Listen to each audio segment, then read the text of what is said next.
If you're just joining us, thank you so much for coming to our webinar today. We will get started in a moment or two. And if you already have questions for our content queen, please feel free to put them into the Q&A. We will be taking questions throughout the call, probably save them towards the end after Marsha's presentation. But you are welcome to get a head start and start putting your questions into that Q&A anytime. We'll just give folks another moment to gather.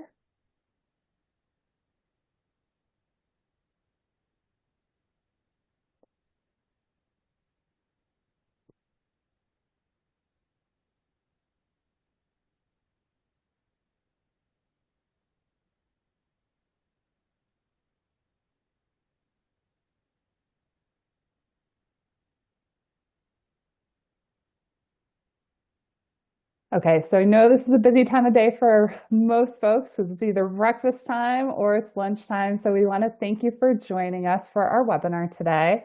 I'm Heather, I'm Floreo's Director of Customer Success, and I am joined by our favorite content queen over here, the Director of Therapy Content at Floreo, Marsha.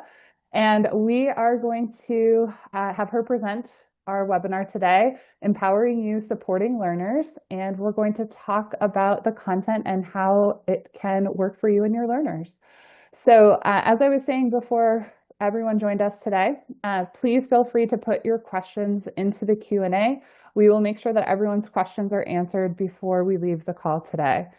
And with that, I'm going to hand things over to Marsha for empowering you and supporting your learners. Thanks, Heather. Hi, everyone. Thank you so much for being here with us today. Really excited to talk through some Floreo content, but also talk about some new things that you might be seeing. We've recently made a lot of changes to Floreo, really exciting changes. So let's spend some time going through it. Heather, do you want to? Let's start with our lesson library because that has a new look and new feel to it. For those of us that know and love Floreo, you have seen our new move to the web. We're starting to move away from the iPad, and now as a coach, you can access all of the Floreo lessons from your computer or laptop. So you only need that headset for your learner. And coming soon, there's going to be so many cool new features and resources and tools for you as a coach that we're going to be launching on the web. So let's first talk about, before we dive into the skill categories and the actual lessons in our library, let's talk about some of those boxes at the top. Let's scroll down, Heather, a little bit to our search filters because these are things that always existed in Floreo, but now we're really highlighting prominently. So yes, we have different ways that you can sort through our lesson library, starting with language level. So does your learner speak? Are they totally non-speaking? Or maybe they have some language skills, but they're not speaking in full sentences, or they're not a super fluent speaker. So that's one way that you can sort through our lesson library. We also added something new called skill levels, and this was actually from feedback from you, our coaches and our customers. We kept hearing a lot of, we want to know if there's a way to differentiate difficulty within lessons, or if there's a way to differentiate which lesson would be kind of the starting place versus lessons that are perhaps more advanced. And so what we started doing is we started categorizing our lessons, and we have 3 different categories for them: foundational, functional, and advanced. I know what you're all thinking. What do those mean? So when we're thinking about foundational skills, we're talking about lessons that focus on basic skills that form the building blocks for later learning and independence. So this will often involve direct and structured responses. This will be following simple directions and tasks. And as a coach, you might be providing a lot more prompting or support in these lessons. Some of these lessons will include the ones that focus on following one-step directions, maybe responding to a sound, shifting your gaze. So thinking about a lot of our joint attention lessons. It might involve imitating simple movements. So thinking about be an echo hero, be a copy hero, greeting, so responding to a friendly greeting, responding to an unfriendly greeting, or it could just be starting to work on some of those early self-regulation skills. So sitting in a calming environment and maintaining focus while you're in that calming environment. So those are what we are considering our foundational skill lessons. Then we have our functional skill lessons. So these are going to be skills that integrate those foundational abilities into more real world contexts. So we're thinking about skills that are practical, some goal directed behaviors, maybe used in daily routines, school or community settings. So again, thinking about following 2 or 3 step instructions. I'm immediately thinking about listen and find 2 animals by name, or 2 animals by name and feature. Participating in simple conversations and turn taking. So this might be some of our chit chat lessons. It could involve sorting groceries, so our new Life Skills Academy lesson, answering questions from a TSA agent, or deciding when it's the safe time to cross the street. So those are going to be our functional lessons. And then we start looking at our advanced lessons. So these are going to be skills that should reflect independence, flexibility, the ability to navigate more complex or unpredictable situations. And here we're really expecting learners to apply those previously learned skills in a more dynamic setting, in a more social setting, or maybe involves more problem solving. And we're definitely looking to see a higher level of independence with some of these skills. So really thinking about the need for generalization, the need for adapting your skills to different situations. There might be more emotional regulation that's involved on the learner's part, depending on what lesson they're doing. So what sort of lessons would those include? Well, definitely our police encounter lessons for sure. Initiating conversations in a more crowded space. So thinking maybe about chit chat with Ayana, where you're out in a park and you have to approach her. Choosing the right bus in our bus lessons, adapting how you're talking to a peer based on what they're saying to you. So maybe you're playing one of the chit chat lessons and you're doing the feeling sad topic. So adapting to how you're responding to that peer in the lesson based on what they're sharing with you. So that is something new that you're going to see, and hopefully it's a helpful way to filter through our library. Of course, we always love getting feedback from you. So if this is something that you've been exploring, let us know if it works, if it doesn't work, what you'd like to see changed. Like I said, this was really driven by a lot of feedback we've gotten from customers. The last filter is skills addressed, and this looks at lots of different skill areas. So we have our big skill categories that we're going to go through, but then we have, just because a lesson is being categorized as conversation skills or receptive language skills, it doesn't mean that there's other skill building happening in that experience. And so in our lesson descriptions, we include a lot of those different skill areas that are addressed in the lesson. And this can be another way to filter through our lesson library, because it's quite extensive and it grows every month, and it can be very overwhelming, especially if you're a new coach. But even if you're one of our seasoned veteran coaches, you don't have a lot of time, you need to find things quickly. We're really, really excited to be sharing these new search features and filters with you all.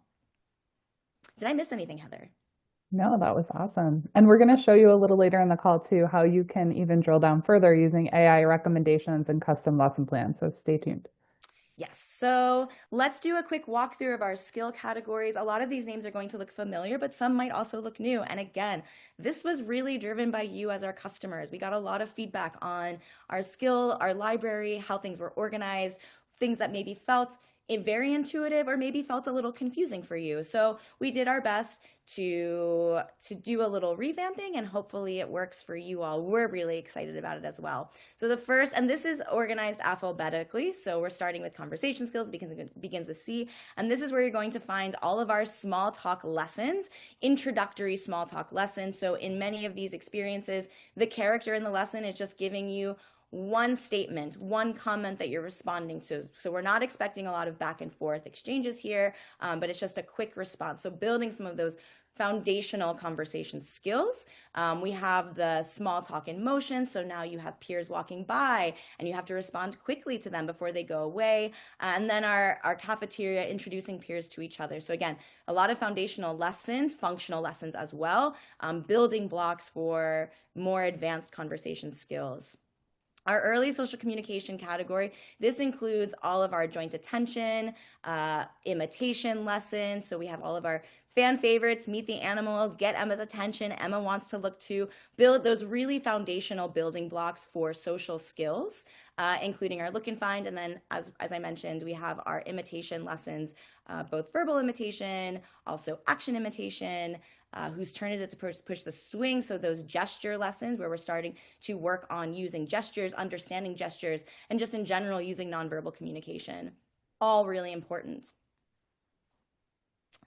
Emotional regulation, this is same, hasn't changed. We all love this category, has awesome lessons with amazing environments, super relaxing, fan favorite, I think. For sure.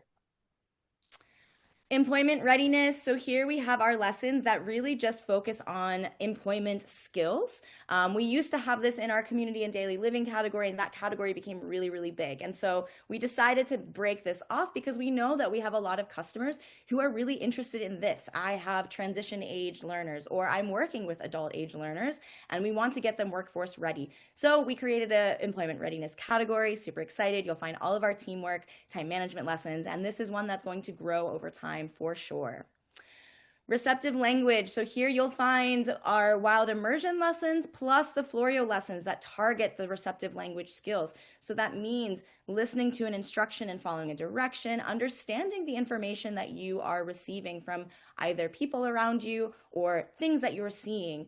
So really cool category. Like I said, most of our wild immersion. And then as we get to the bottom, you'll find those listen and find lessons. You'll find our spatial concept lessons here as well. And Marsha, just in case someone is brand new to Floreo, can you just explain the wild immersion lessons compared to the Floreo created content? Absolutely. Thank you. So Wild Immersion is a company that we have partnered with. They create really awesome 360 videos about animals, all types of animals. So here you can see on the screen, we have some that just talk about beavers. Some of our newer ones, Wild Tropics, talks about a lot of different animals that live in tropical environments.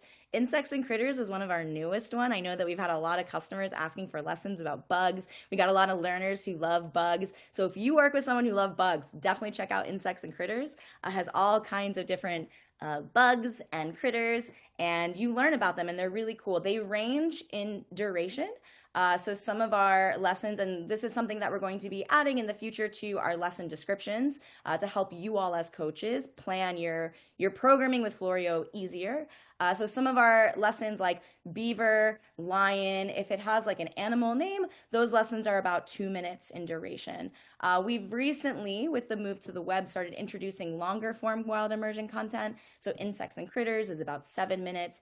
Africa is also about 7 to 10 minutes. But it's all really cool content. It's 360 videos. I should note there's often a lot of movement in these videos, VR movement. So if you do work with a learner who experiences more cyber sickness or maybe gets a little queasy more easily in VR, just something to be mindful of before you go into those lessons. And actually, while I'm talking about that, Heather, can you let's open up one of the spatial concepts lessons we can do in and out, because that one has movements, because I just want to highlight something that you're going to see in our lesson description. So, here you'll see the age, you'll see the language level. And again, these are recommendations, right? This lesson was designed for this age group and for this language level. But certainly as the coach, feel free to disregard that and use that for whatever learner you want to. You'll also see there's a lesson description on the side, and then we also have accessibility requirements. Oh, and this one doesn't have one, so let's pick one on the wild immersion one, because I know those definitely do, because I want to show you what you'll see. There we go. So you'll see there's accessibility requirements. So this is going to tell you what is happening in this lesson and perhaps what skills this learner might need to truly access this lesson. So we say that there is VR movement, and that is to highlight to you as a coach that there's going to be a lot of moving around in VR. So if my learner gets cyber sickness or a little bit queasy, I might want to maybe skip this lesson, or I'm going to do this lesson, but I'm going to make sure to really be monitoring my learner to make sure they're not experiencing any of that cyber sickness. We also include things like head mobility range 360. The other one you might see is head mobility range 180. What does that mean?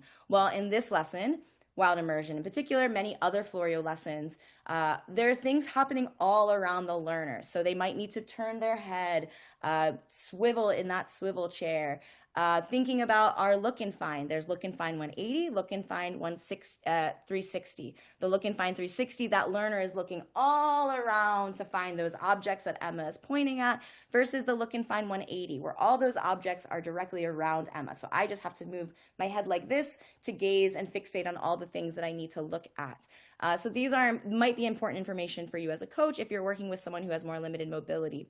We have other sorts of accessibility requirements that we will add in here. It might be things like English language comprehension. So if there is an expectation, for example, some of our TSA lessons, you have to look at the schedule board and decide where to go. So you'll need to be able to read and understand what you're reading.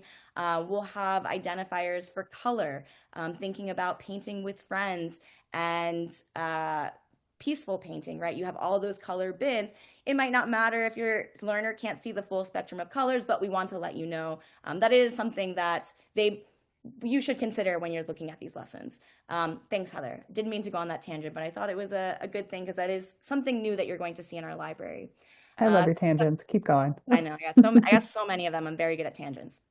Our next category is safety. This is a great one. We have some really good lessons in here, including our street crossing lessons, super popular, super important skill. Our bullying lessons live here as well. And then our newest water safety lessons you can find here in the safety category. School readiness. So this is where you're going to find all of this lessons related to helping your learner be ready and prepared for school. Classroom preview, if you're working with learners who are maybe they haven't started school yet, they're getting ready. They've been in preschool, they've been in a day program, and now they're getting ready to start kindergarten and first grade. A lot of anxiety about a classroom. This could be a great lesson to start. And then we have all of our other classroom-based lessons, finding a seat, class participation, inviting a peer to join your table at the lunchroom. Lots of goodies in here. And of course, many of those conversation skill lessons at the top, those ones also take place in school as well. These ones are kind of more focused on classroom readiness skills, which is why we made it its own category. Skills for independence. So here we have a lot of lessons too, and we can think about this category as skills that your learner needs to be the most independent version of themselves they can be. And that's going to look different for everyone, and that's totally cool. We can still work on lots of different skills. So we have all of our grocery store lessons in here, our TSA lessons are in here, our street crossing lessons live here, our bus lessons live in here as well. And I think yep, and our police lessons. So this is where you can find all of those lessons in our skills for independence. And then at the bottom, at the end, last but certainly not least, we have our social interactions category. You might remember this from the iPad app as well. We kept it in here and added a few more things. And here we can think about, all right, maybe my learner has graduated from this conversation skill category. So now we can move into lessons that are here in the social interaction. So it's going to be again, more independence with social interactions, but it's also going to have more advanced social skills happening, like our bullying lessons are here again, all of our chit chat lessons. So slightly different than the small talk. The small talk is kind of preparing you for these more involved back and forth exchanges with someone else. We also have our AI conversations in here, which we know people love and are using. We've been loving hearing the feedback from you all, learning more about how you're all learning those, using these lessons. And then, of course, we have our teen talk lessons for our teens. We have Reunite the Animals. Love that one. Cloud Chronicle is one of my faves. So yeah, lessons that involve a lot more social interactions, a lot more social skills, a lot more engagement with the characters in the environment as well. So whew, that was a quick run through of that library. I can't believe I did that. I'm impressed you did it so quickly. While we're on the screen, I want to give a quick plug for Magic Mix Spooky Edition. Marsha and team are getting ready to re-release this for the upcoming spooky season. And we put out a poll in our newsletter last week, and it's on our blog too. We want you to vote for the new characters' costumes.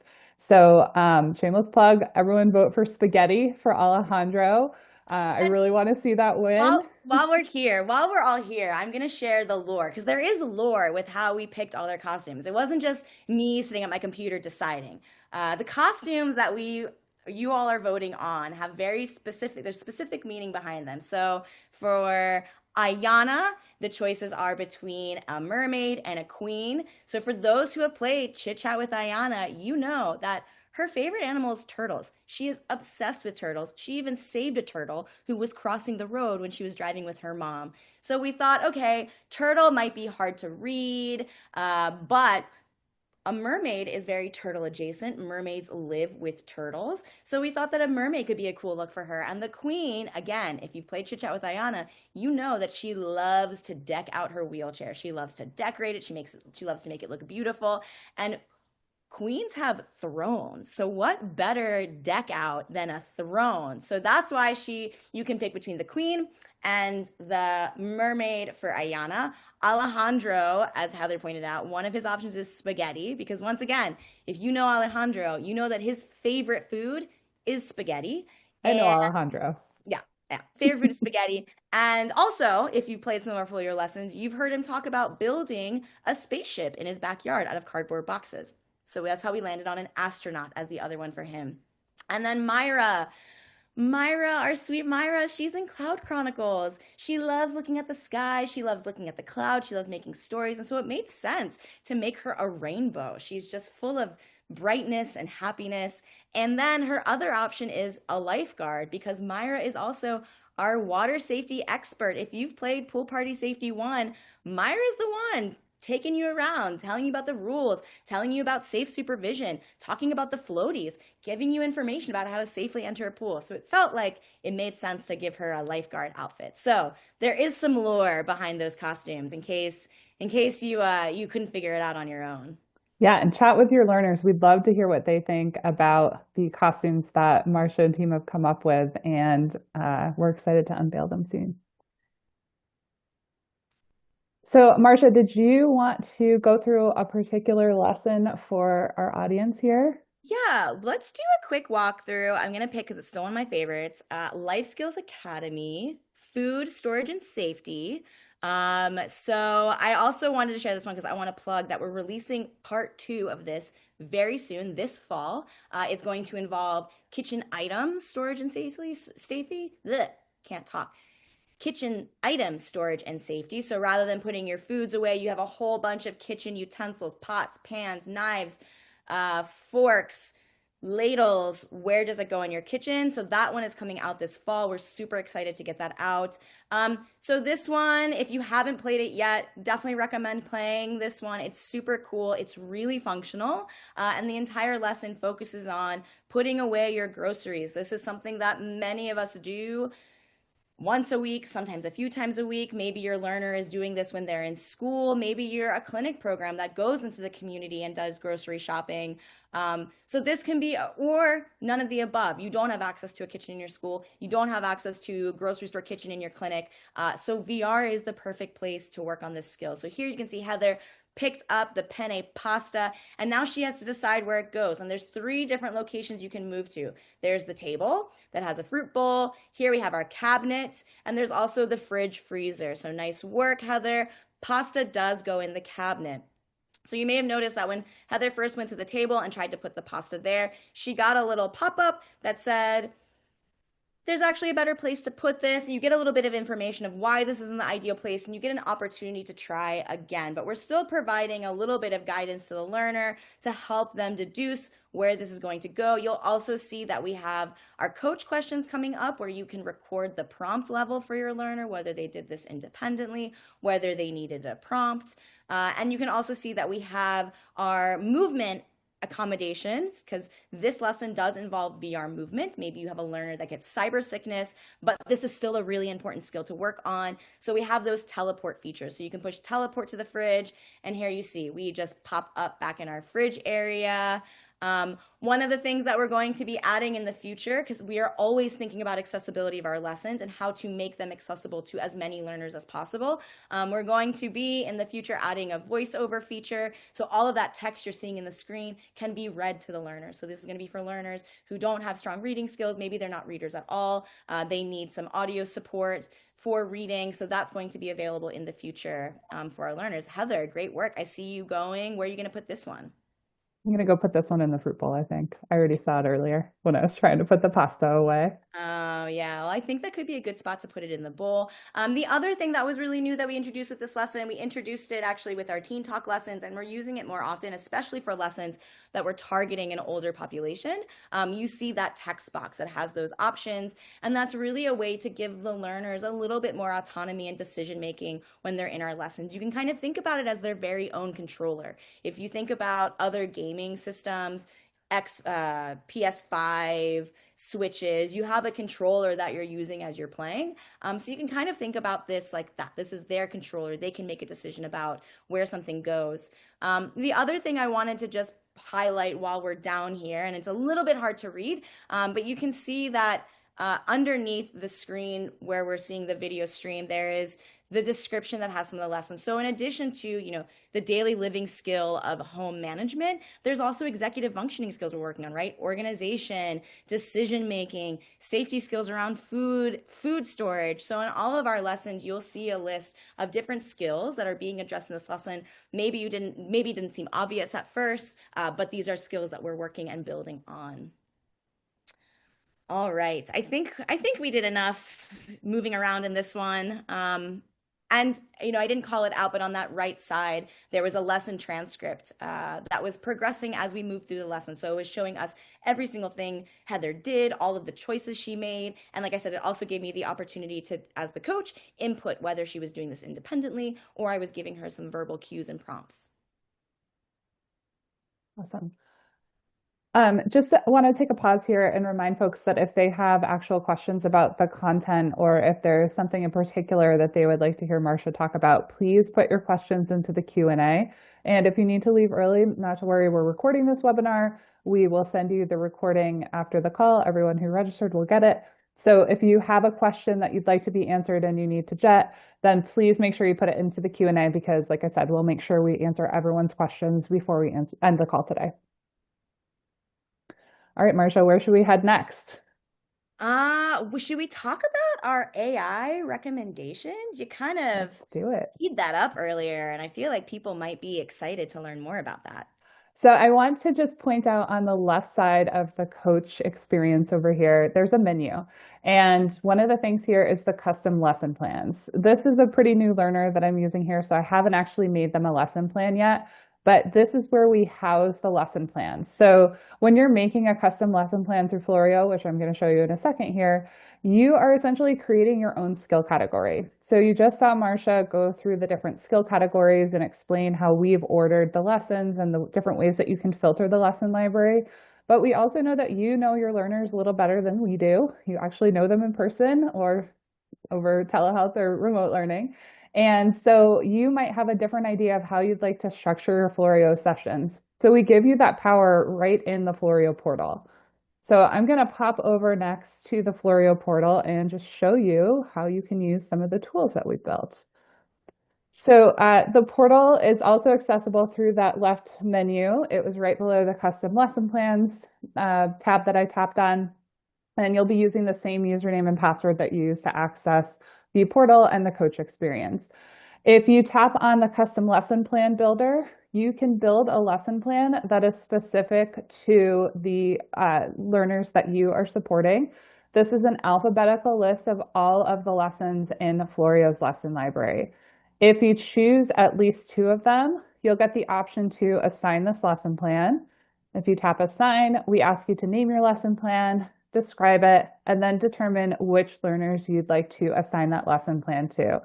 And if I did actually assign this lesson plan, you would see it populated right where I just showed you on the left side of your coach screen. So it's really accessible, makes it really easy for you to find the lessons that you're looking for, especially in cases where maybe you have a shared learner. So maybe someone is creating a treatment plan for the learner, but then someone else is actually implementing it.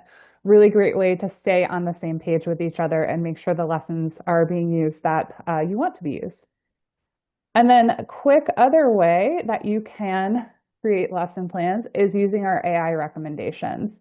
And if you've been with Floreo for a little longer than we have launched the Coach Browser experience, you'll know that we had some recommendations that were built into the app. And this is another way that you can get recommendations for your learner. You can use one of our suggested prompts, or you can input information about your learner, and Floreo will try to recommend some lessons for you. So I can put my learner is 7 and needs help taking turns, and then tap generate. And I think the really important thing with the AI recommendation system is the more specific you can be with it, the more it can tailor results to you. So if you know the language level of the learner, the age of the learner, if you have a really specific skill you're working on, or maybe a specific IEP goal, ISP goal, therapy goal that you're trying to tackle, give that information to the system because the more it has, the more details it has, the better recommendations it can give. And sometimes it does take a couple of seconds, especially if your internet is not as strong as you might like it to be. Mine does not seem to be very strong right now. There it goes. And once it does have some recommendations for me, it tells me why it's recommending this lesson based on the prompt that I input. It usually tries to recommend 5 lessons if it can. And if I like these recommendations, which I do, then I can tap the save and assign button and I can name my lesson plan, again, decide which learners I'd like to assign it to, and then tap that assign button. So this is a super efficient way for you, especially as a new coach or someone who's maybe not as familiar with the lesson library. We know it can feel a little bit overwhelming to look at 200 lessons and always counting that maybe are applicable to your learner. Maybe every single one is applicable to your learner, but maybe not every single one is. So this is And an awesome tool to narrow things down too. Sorry, not Marsha. to cut you off, Heather, but also add that even for our seasoned veteran coaches, right? Everyone's busy. Sometimes you have 5 minutes to eat, respond to emails, go to the bathroom, and plan for Floreo. And so maybe you know our lesson library, but like just don't have the capacity to kind of go through and pick things out. So this can still be a good tool for you. I think regardless of, your experience with Floreo, this is meant to be a tool to help coaches. And we're really excited to have you all using it. And if you don't like the suggestions that Floria's given you, please feel free to Let us use know. this thumbs down button and we will take a look at it. We'll say, why didn't our recommendations work as well as we thought they would? Yeah. And we're always trying to make things better. So the feedback that you give us, we're always looking at it. We are always trying to improve Florio. So use it if you AI need to. The AI can only get smarter when we tell it when it's wrong. So I'm going to stop screen sharing here. Another quick reminder, please put your questions into the Q&A. We have some questions already in there, and I had some folks email me before the webinar to ask some questions because they Yeah, couldn't actually join us. So exciting. Marsha, is there anything else that you want to share before we dive into this question? No, I mean, there's always things I can share, but trying to keep track of time, I do want to open the floor to questions. Either I would love to hear the ones that have come in before. So cool. I love that people are really excited and enthusiastic to learn more. And of course, if there's any questions in the chat, would love to have an opportunity to answer those as well. So let's start with one of the questions that is in the Q&A right now. How do you assess whether the child needs foundational versus functional sessions versus advanced? So referring Wow. back to those filters you were talking about, Marsha. Yeah, that's a really, really good question. And I think a lot that's going to depend on what you know about your learner, right? What sort of skills do they already have? Uh, what skills are still emerging for them versus one that are mastered that they're doing in lots of different places. So a lot of it's going to be based on what you know about the learner, but then also thinking about sorry, I lost my train of thought. Thinking about like what they will need to access the lesson as well. So maybe if they're a learner that uh, really, really fluent speaking, but attention wise, right? It's really hard to get them to attend to a task for more than a minute or 2 minutes. We might not want to start with some of the lessons like reunite the animals. That's a 7 minute lesson, right? There's a lot of stuff happening. You're in there for a long time till you get to the end. Maybe it would be frustrating for the learner to end the lesson early, right? Certainly, an accommodation you could make is, well, we're only going to do this lesson for 1 minute and then do something else. But that could be frustrating for your learner if they like to do things to completion. So maybe starting with one of the lessons, a lot of those foundational lessons are going to be shorter in duration, especially compared to our advanced lessons. So thinking about, what skills do they have, but also thinking about what level of support that they need. So thinking about shortening a lesson, thinking about choosing shorter lessons. You also can think about different ways to build in interactivity.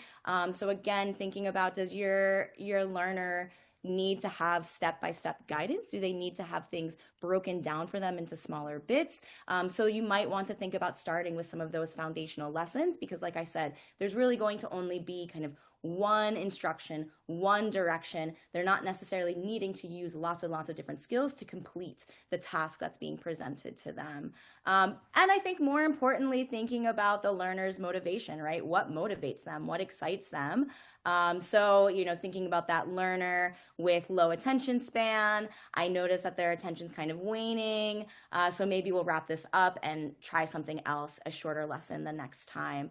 I think what makes VR really exciting and what makes it such a good tool is that it does allow you to shape how you're using these lessons and what this experience is going to look like for the child based on the skills that they have and the skills that you want to teach.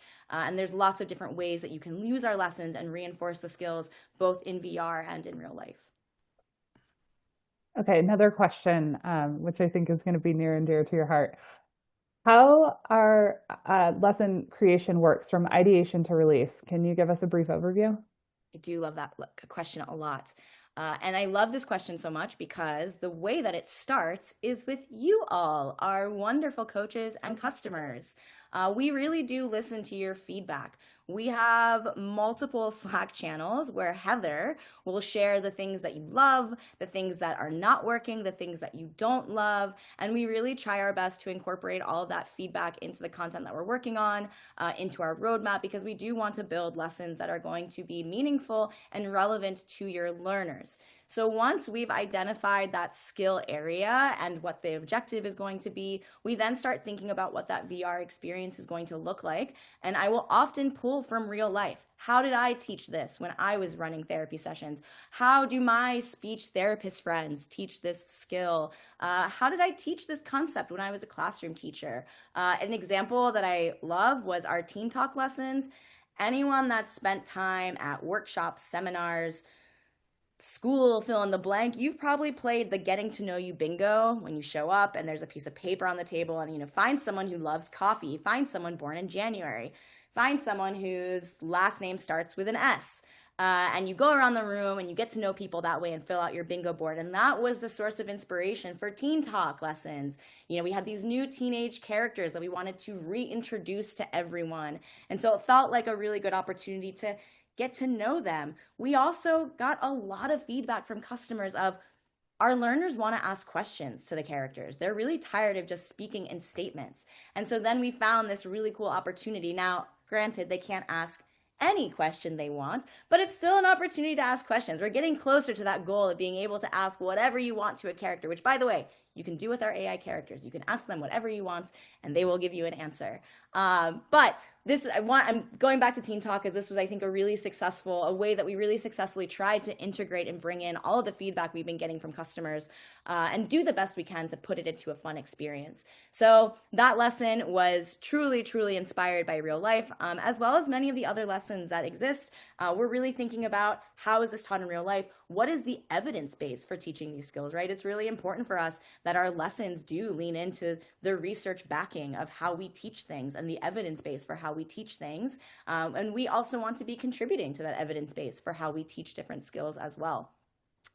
So we're in the design phase. How do we do it? What's inspiring? And then once we've fully designed that lesson, it gets passed off to our content designers who bring it to life. And we have a very small but super mighty team of content developers, and they work really, really hard to make these lessons engaging, fun, and meaningful. Once we've built our lesson, we move into testing, and there is a lot of testing that goes in. Heather is my testing queen. Regularly send her Slack messages, hey, are you free to test this?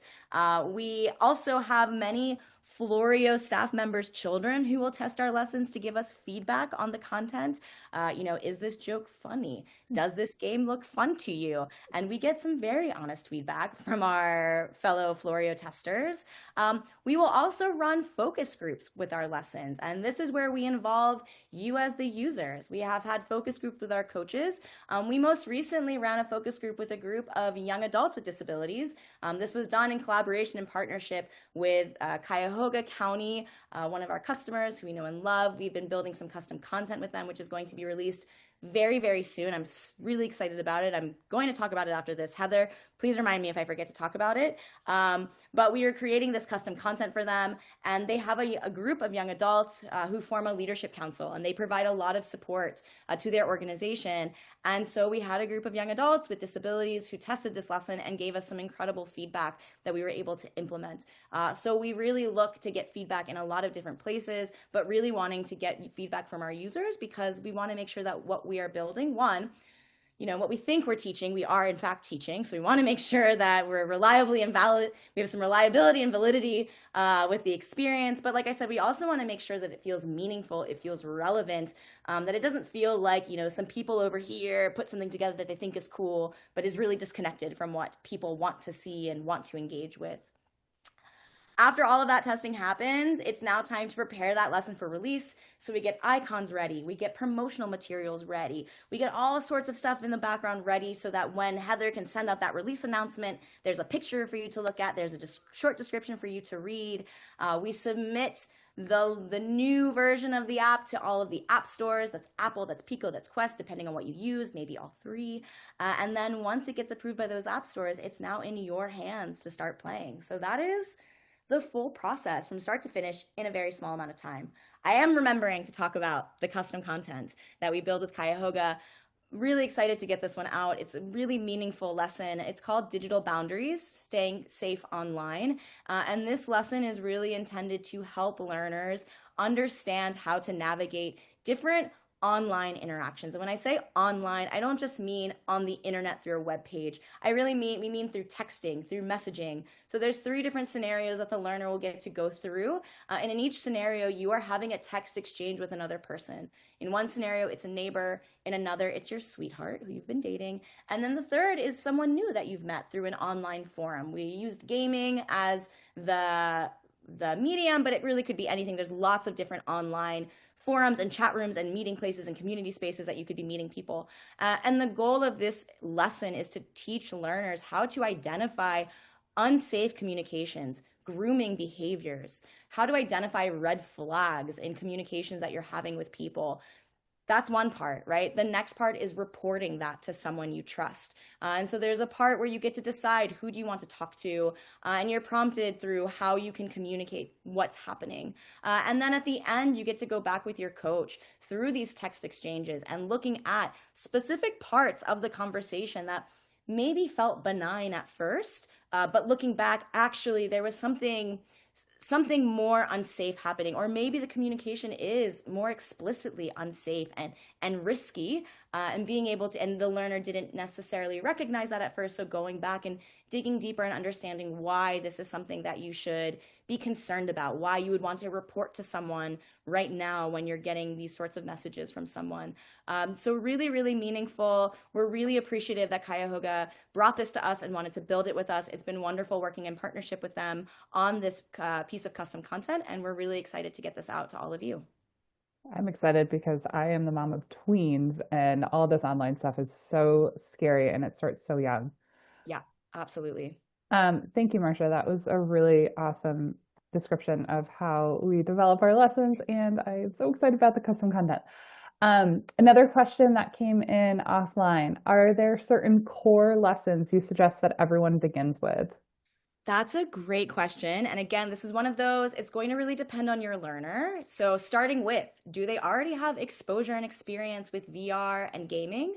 Also, we should consider their sensory profile, cognitive profile, And again, motivation. You're going to have some kids that are really excited and enthusiastic about trying VR, trying something new. And then you're going to have learners that are going to be a little bit more hesitant. Maybe just in general, new things are a little touchy for them. Maybe the headset going onto their face is something that they're nervous about.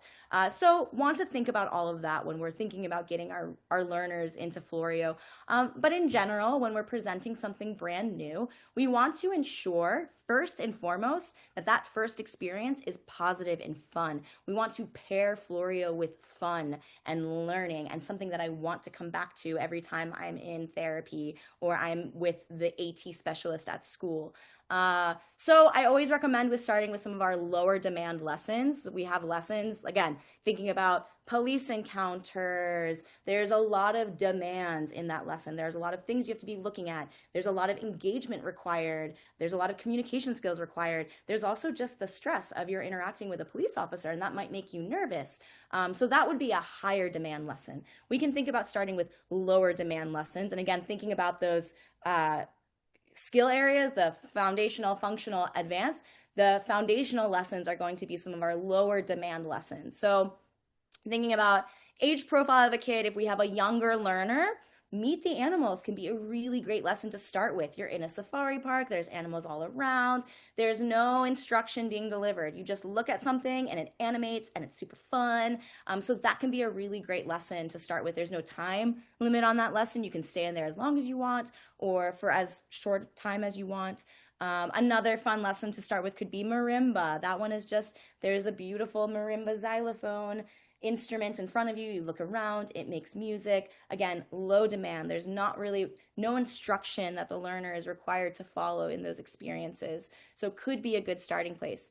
If we're thinking about school-aged, older learners, the emotional regulation category can be a really good starting place. Beautiful environments, fun, relaxing, low demand. Some of them do have the guided meditation where the person is walking you through, rolling your shoulders and taking deep breaths. Could certainly just disregard that and listen to the voice. You could practice it. Peaceful painting is one of my favorite lessons in our library, but definitely in that category. And that can be a really good way to get your learner started with Floreo, assuming that they enjoy like painting, coloring. For those that don't know, it's a really fun lesson. You're painting canvases. You can opt to listen to different music while you're painting, and it's super relaxing when you're done painting. Your canvas animates.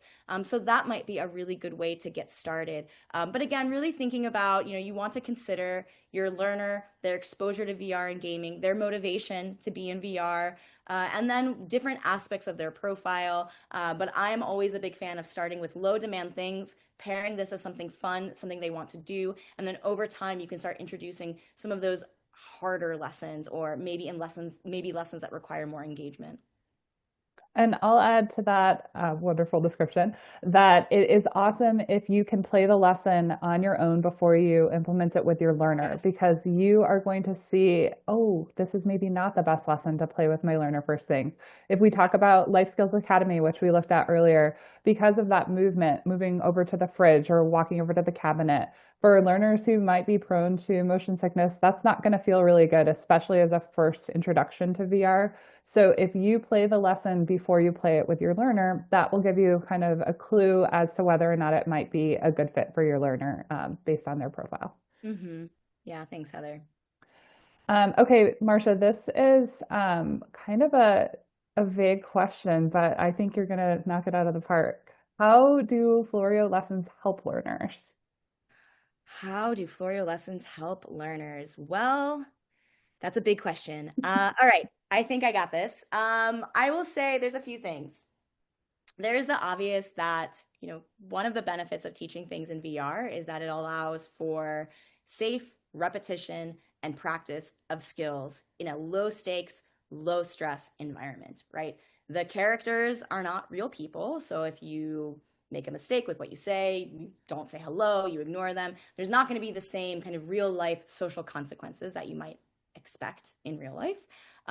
Similarly, thinking about our job skill focused lessons, if you make a mistake and the popcorn burns or never gets started, that's okay because there's not real customers there. So it's low stakes, it's low stress. And I think there's something to be said about giving learners an opportunity to practice different skills in an environment that truly does feel safe. You know, sometimes even in role play, I'm still your therapist and we're still role playing, and you know I'm me, but we're still in person and I might still have a little bit more anxiety delivering the skill that I need to deliver to you because you know you're here, we're in therapy. I just heard the security guard walk down the hallway and his keys are jingling, and that makes me think about the fire alarm that went off because a month ago there was a fire drill when we were here and that made me scared. So there's a lot of things happening in real life, and there's a lot of things that our learners are tuning into that we might not even realize. And so VR does truly provide a safe space to practice these skills, to make mistakes, to do a good job and be successful. So I think that's the first place that we can help learners grow. The other piece that I really love about Floreo is that we provide multimodal learning. And what does that mean? Well, it means our lessons combine immersive visuals, clear auditory prompts and other sounds, and active practice within that virtual reality environment. So learners are not just seeing or hearing a skill, they're actually practicing it and applying it in real time, which does help reinforce understanding and help with building confidence and help develop those skills. So I think that's how we help in short, how our lessons can help learners learn. Another question from the Q&A, how do I know whether to repeat a lesson or go to the next for a child? That's a great question. So I think, again, that's going to be dependent on you and what you know about your learner and what the goal for your learner is. So if your goal is 100%, we'll use Life Skills Academy as the example. If your goal is 100% independence, I want Marsha to be able to know where all of these things go without me helping, and I want her to do it correctly, you might need to play that lesson several times before you reach that benchmark of 100% independence. Maybe this is a brand new skill for Marsha, and so I want her just to pick one item that she does completely by herself, and that's going to be a good starting place. And then we'll come back to this later. You know, we'll go into real life and practice some more, and then we'll come back. So it's really going to depend on your learner and what's going to make sense for them. We do set objectives, passing criteria for lessons, mastery criteria for lessons that you can use. But again, it's going to depend on your learner and what their goals are. For some learners, mastery independence is not going to be the goal. We just want them to maybe just get through the lesson, right? So I don't care if you did it by yourself, but you have resisted this lesson. We've only gotten through 30 seconds of it, so I just want to get you to the end. And then once we get to the end, we can try something new. Hopefully that answer was helpful for you, but it really just depends on your learner and what their goals are. For most of our mastery criteria, there is you did this, 80% across 3 sessions, because in general, when we're in therapy, that's often kind of used as the benchmark. Did this child do it across 3 sessions? Did they do it across 3 different environments? And then we can consider, maybe the skill is mastered and we can move on to the next one. It's a good question. And a quick question, are Floreo sessions only for kids diagnosed with autism or ADHD or who are otherwise neurodivergent? Great question. So I would say that sorry, I just want to read that question again. Where did it go, Heather? Look in the answered section. Answered section. Do you want me to read it again? Okay, our Floreo sessions only for kids with autism, ADHD, or neurodivergent. So I would say that our lessons can be used with a lot of different profiles. I would say the majority of our users do have autism, neurodivergence, intellectual disability, or another diagnosis. But that's not to say that our lessons still would not be relevant to someone who is typically developing and maybe needs more support with their emotional regulation. Or you have a typically developing child who has a lot of anxiety in social situations and they're starting kindergarten, and you went in and you saw that, oh my gosh, all the kids are playing and Marsha's just standing there in the corner, and a little girl walked up to her and she just like completely shut down and didn't engage, and I want her to get more confidence with social interactions. Floreo could be really appropriate for that. So while most of our learners do have a diagnosis, I think there is a lot of opportunity to use this with a child that does not have diagnosed neurodivergence. And how often is the lesson library updated with new content? I know you We touched on aim this to earlier. update it every single month. We really try to get you all new content every single month. Certainly, there's been times that that hasn't happened for lots of different reasons, but our goal is to get you new things every single month. So, yeah, look out for a release soon. And what are your best tips for choosing lessons based on a learner's individual goals or IEP targets? Oh, another great question. So, yeah, I mean, best place to start when you're trying to figure out what your Floreo program is going to look like is thinking about that person. I was going to say child, but it could be a young adult, their IEP, their ISP, if they're in adult services, or their therapy treatment plan. So you want to really look at that. I recommend identifying specific skills you want to strengthen, whether it's communication, daily living, safety.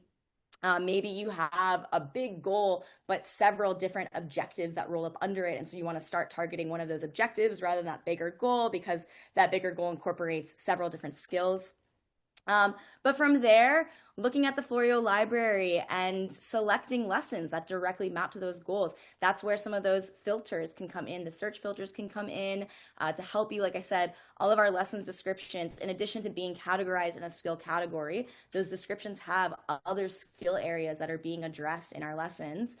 And truthfully, we have a hidden opportunities document that's available on our website that tells you all the other ways you can be using our lessons that you maybe did not think about or even realize. So using that search filter is going to help with this. Using the lesson descriptions are going to help with this. So again, if you're thinking about, I have a learner and we're really targeting initiating conversations, you might want to start in that conversation skill category. Pick out those foundational lessons. It's going to include responding to friendly greeting, neutral greeting, unfriendly greeting. They're quick. Those lessons are less than a minute long, and they're very targeted and discrete on what the skill is. So that could be a good starting place. Maybe you're working with an older learner on independent living, and so Life Skills Academy can be a great place, which remember, part two is coming out soon, or your grocery store lessons, because we're working on, again, independent living skills, or the bus lessons. Maybe we're preparing for a trip, right? Maybe the whole IEP or ISP does not consist of going on a trip, but mom and dad just came in and said, Thanksgiving, we're going on vacation, we're flying to California, and Marsha has never been in an airport or an airplane before. So can you help us prepare for that? So if there's specific things that you're either going to be working on because it's part of their IEP, ISP therapy plan, or parents have come in and say, hey, this is happening and we would love your help. That can be uh, great places to start as well. And then of course our AI lessons. Those are great, really useful. I think a lot of people don't realize that you can prompt those AI characters to have a specific discussion. You can say, we're getting ready, Marsha is Marsha's birthday is coming up and I really want her to give the invitations to her classmates. I don't want it to be mom or dad. I want her to practice inviting kids. So can you help her practice inviting her classmates to her birthday party? Or maybe it's an older adult and we want to focus on job skills. So hey, I want you to act like a job coach and do a simulated interview with Marsha. And then when it's done, tell me the parts that she did really well at and tell me where the areas we need to work on so that she can be ready for her job interview in 3 weeks.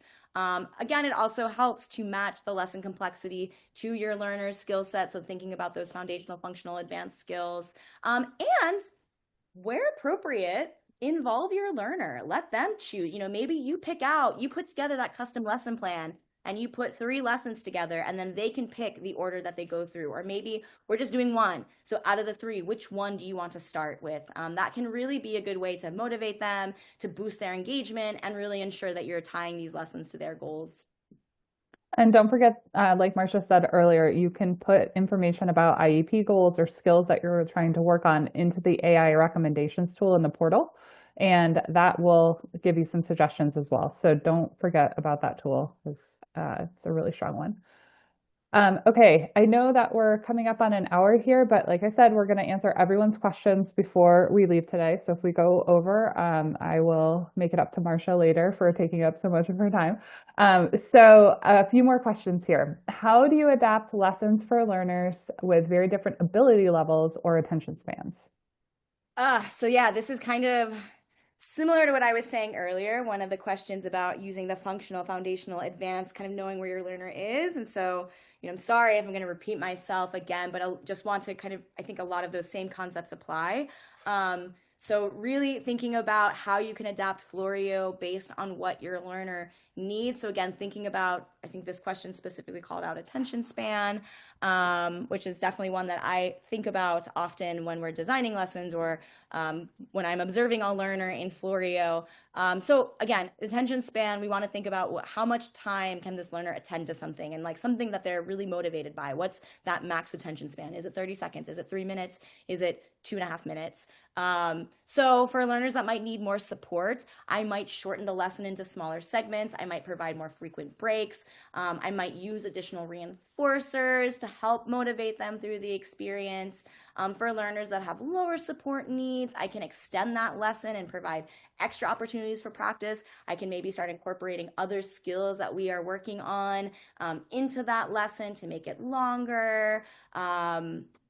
I can also think about how I'm interacting as a coach, right? So for some learners, if it's a skill that's still emerging and developing, I might be providing a lot of support in that Floreo experience. So life skills, again, as an example, Life Skills Academy, I'm still working on differentiating where things go in my home. So as the coach, I might pick up that first item and say, okay, Marsha, what did you pick up?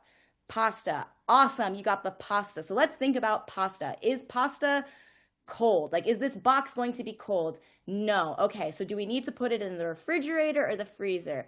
No. You got it. That's right. All right, so where else can we? So I might be providing a really high level of support and lots of prompting to that learner. And now we've been doing Life Skills Academy for, several weeks. I've seen more independence with some of those skills, right? Because maybe my first playthrough just want her to get one thing, right? One thing independently. And each time I'm increasing that benchmark more and more. And now we've been playing this lesson for 3 weeks, 4 weeks, and I want her to do this as much as possible on her own. So I'm not going to say anything. I'm not going to ask her questions. I'm not going to prompt unless she'll ask for help. I'm stuck. Can you help me? So that can be another way that we scaffold support for different ability levels.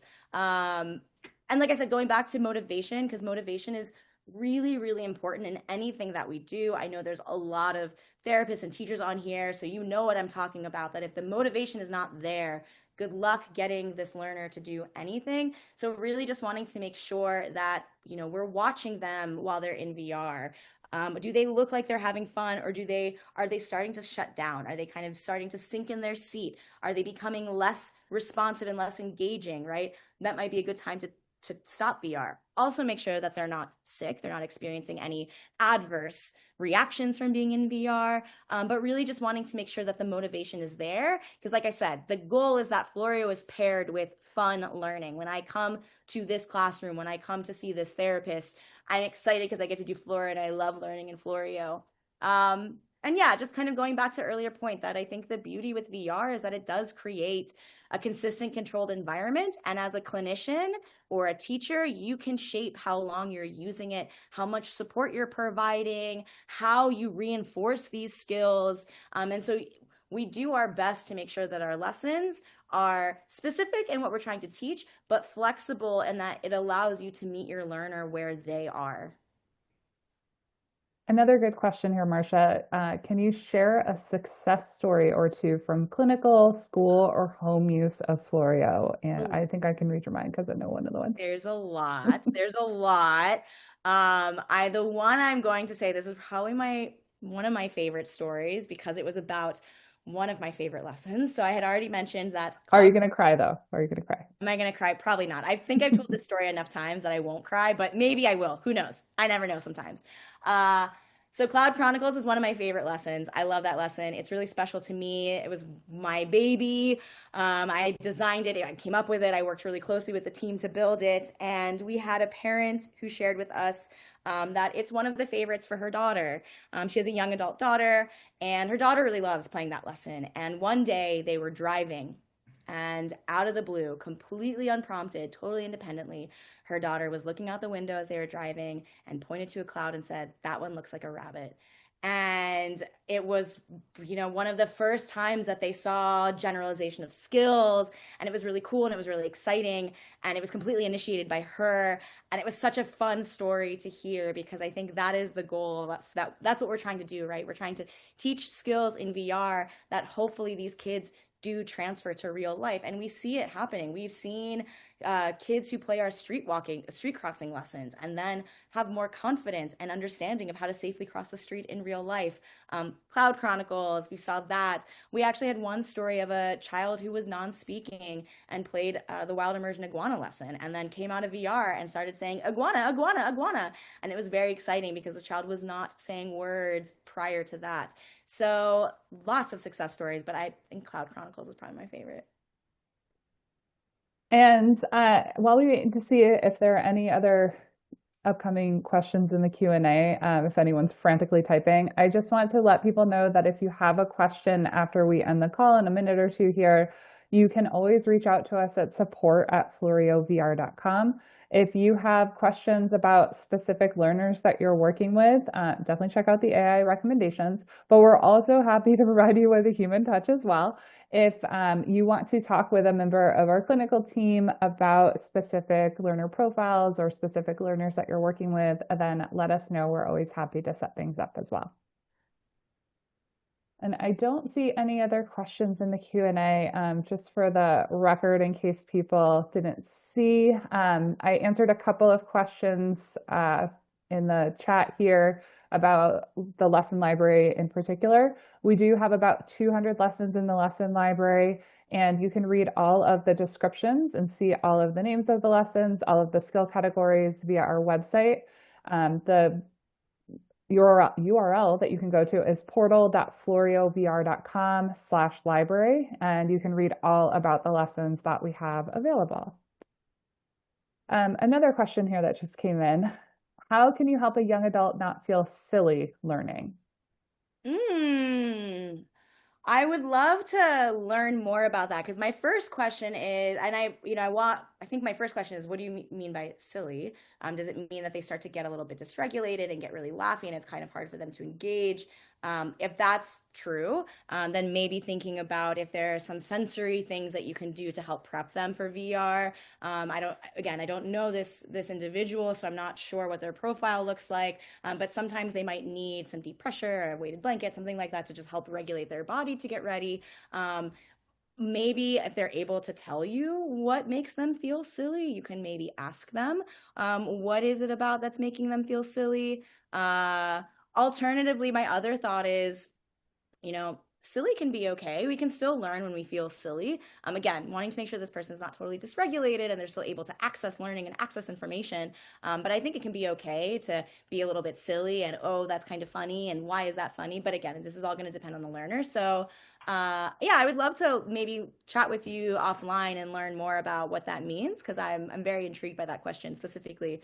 What does silly mean? My BCBA brain goes, how are we defining that And behavior? it looks like there's a little bit of follow-up, but I'm not sure it's going to give you what you need. They are social and active. So maybe we need a little more detail before we can. Yeah, But you should reach out to us and let's find some time to chat.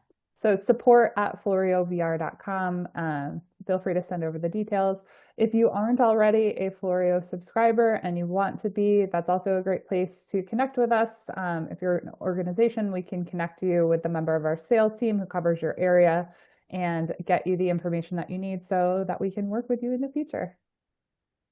And then quick plug, if you are already a Floreo coach and you have a subscription, please join us at our Floreo Coach Corner on LinkedIn. Yes. And you can check any of our recent correspondence about lesson releases and new features. It's all in the bottom there, but search for Floreo Coach Corner and join us. We It's have a lot of sneak peeks. also it's the only place that you'll get sneak peeks of our lessons behind the scenes of what we're building. So really, really, really great place to check out. If you're a coach and you're not in there, get in there. You can catch a promo video of our digital boundaries lesson. I was just about to say, and it gives me chills every time I watch it. So check it out. It's a great place to network and share your tips and get those sneak peeks that Marsha and team provide when they're available. Well, thank you everyone for taking the time with us today. And thank you, Marsha, for being so generous with your time, going a little bit over here. Thanks for sticking with us. And be on the lookout. I am going to send this recording to everyone who registered. So if you want to review it at any time, then you are more than welcome to. Thanks again, everyone. Talk to you soon.